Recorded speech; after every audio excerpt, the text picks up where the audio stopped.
welcome back to Books with Brandywine. I wanted to share with you a bunch of books that I own that I want to reread. It's not often that I get to reread books, but whenever a new book comes out in a series that I haven't read in a really long time, like in the case of Dragon Rider, I think it's been about 15 years since I've read that book, I like to try and reread the first book so I get to remember what happened in the adventure so I can go straight back into the second book. And with other books, I just really enjoyed them and want to read them again. So without further ado, I'd like to tell you about some of the books that I cannot wait to get to read again. So the first one is that first book that I mentioned, Dragon Rider.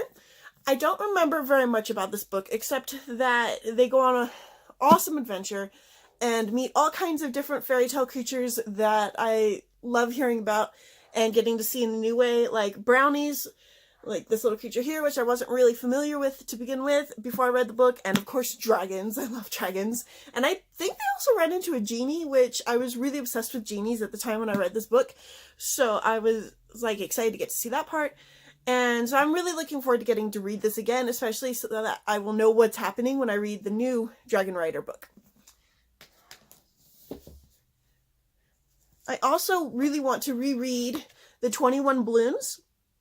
I actually bought this book, I think, a year or less ago, just so I could reread it. I read it when I was in middle school, and I loved it. I loved the adventure. I loved the concept of people making these inventions that would make their lives easier while they lived on an island. And it's really short, and it's really fun, and I want to read it again. So I'm looking forward to that one. Another book I'm really looking forward to reading again is Battle Hymn of the Tiger Mother. I read this book when it first came out, and there was a ton of controversy around it. I noticed that a lot of my friends were really hating on it, and so I read the book mostly out of curiosity. And then when I read the book, I found out that it was actually completely different than a lot of people were expecting it to be. And so a lot of the hate that people had were based on what they assumed the book was about, and it wasn't really the message of the book. So I had to tell a couple of my friends, like, hey, this is really what the message of the book is. And if I remember correctly, and it's been years, the message was that she was raising her daughter super strict, but she was starting to wonder if she was paying a price from doing that because her daughters both hated her. And there was more to it than that, but again, it's been years since I read it. And so I really want to read it again, especially now that I have a son. And he is a toddler. He hasn't definitely not reached the age of these girls. And he's definitely not at a point where he would even know to hate me. But I'm curious to see if my opinion of it would change at all now that I am a mom and know a little bit about the struggles of being a mom, although I haven't had to deal with schoolwork or anything yet, which is mostly what this focuses on. So I really want to read this again, and I'm going to be reading it again soon, hopefully. The next three things that I want to read are full series, and they make up like the entire back of my bookshelf, so I don't want to pull them down because it would be like 30 or 40 books I'd have to pull down. But I want to read the the Inheritance Cycle series again.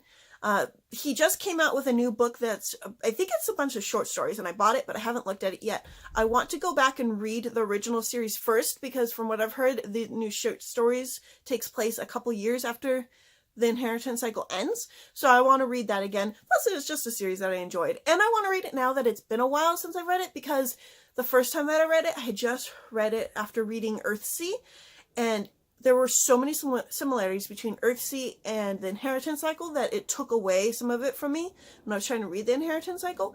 So I want to get to read it again with fresh eyes. Well, kind of fresh. I mean, obviously I know what's going to happen, which will take away from it a little bit, but I'm still looking forward to it. The next series is that gorgeous series you see behind me, the Harry Potter series, because why wouldn't I want to read that again? Like, I've read them. Some of them I've read multiple times, some of them I've only read once, like the last book in the series, so I want to go through and read the whole series again, because I love Harry Potter. Who doesn't love Harry Potter? Well, okay, I don't want to say who doesn't love Harry Potter, because obviously there's a bunch of people that don't love Harry Potter, but I love Harry Potter, and I want to read it again. The next series that I want to read again is the 30 books on that side, and that's the Ranger's Apprentice series, and the Early Years series, and the Brother Band Chronicles series, and now the Royal Ranger series. I want to read them all from the beginning, mostly just because I want to write down all the instances of food in the series, because I'm really curious to see if there's enough instances to make a full cookbook, just for fun, because I love food, and I think it would be fun. But I want to read them again. I am a little bit intimidated because there are almost 30 books, I think, somewhere between 21 and 30, and it would take me at least a full month, and I don't know why, but I hesitate to dedicate that much time to one series, but at the same time, like, I want to get to read the whole series again, because I love the series, and what's the point of owning it if I don't get to read it again? And then another series that I want to read again is the series, right, see, that's why I didn't want to pull down books, because they'd start falling down, but is this series right here. So I've read the first two. I have them in hardcover. I bought them as soon as they came out. Recently I found out that there was 2 more, and there's actually a 5th one that's still in hardcover, so I haven't bought it yet. Not to mention there's, I think, at least 2 picture books that go with this series. And so I want to reread the first 2 before I read the next 3, just to get me back into the world. I remember the basics of what was going on. Obviously I can't just watch the movie because the movie is completely different from the series. Still good, but completely different. But I want to read them, and they're not that long. It'll take me like a day or less to read each of these. But I want to read them before I read the next 3. So that was one of those examples of where I want to read it before I go on to the next book. And the next 2 books that I read were actually 2 books that I read in high school, 1984 and Brave New World. This is actually still the copy that I had in high school, so you can see it's got some writing in it. That was actually my first time really writing in books. Before then, I thought it was super taboo, and I was super in love with books, and the thought of doing anything to them and damaging them was just driving me crazy. But I actually fell in love with marking books after taking that AP literature class, and I really, like, there's a lot of good things about marking books, especially if you do a lot of notes, which I don't do anymore, so I don't really mark my books anymore, but I kind of want to get back into that. But I digress. Anyway, so I want to read these books again. I read them my senior year of high school.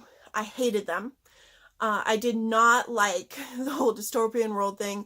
I think I even told my mom, though, that if I had to choose between one of the worlds to live in, it would be Brave New World, just because I didn't want to know what was happening.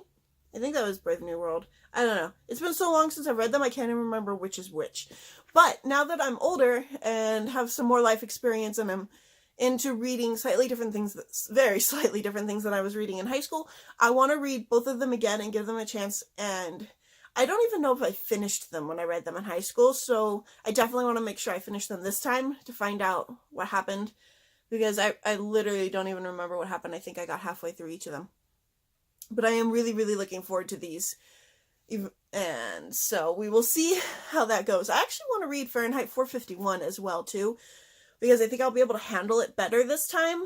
I think I cried through half of that book the first time, especially the scene with the woman in the house where she had like all those books in the house, and the firemen, you know, who are supposed to not start fires, but in Fahrenheit 451, firemen start fires and they burn down wherever they find books, and they burn down her whole house, and she refuses to leave the house. She refuses to leave her books, so she burns in the fire as well. And I remember just being like so many strong feelings. Like I was like, I would be in that house with her. Like no one is going to burn down my books. And so it was a very emotional read for me. So I do want to go back and buy that again so I can read that again and keep it with my collection. I had picked up a Fahrenheit 451 in a little free library, but I didn't look at it close enough, and it was in Spanish, which is not a language that I have learned yet. I do want to learn it. I think it's very important for us to know multiple languages, especially languages that are used in the area, which Spanish is huge here and huge in California where I was before. So I do need to learn Spanish, but I couldn't read the book. So I put it in another little free library so somebody else can find it and read it. And I need to find another version of Fahrenheit 451 so I can read it again. So those are all of the books that I currently own that I want to read again. Of course, there's a ton more books that I want to read again that I just don't have the physical copies for yet. But hopefully that gives you a little bit of the idea of some of the books that I've read in the past that I absolutely loved. I will see you guys in a couple days. Don't forget to subscribe to my channel and to like this video if you want to see more videos like this. And let me know in the comments, what are some books that you want to read again that you read somewhere in the past and haven't had a chance to read again yet? See you soon.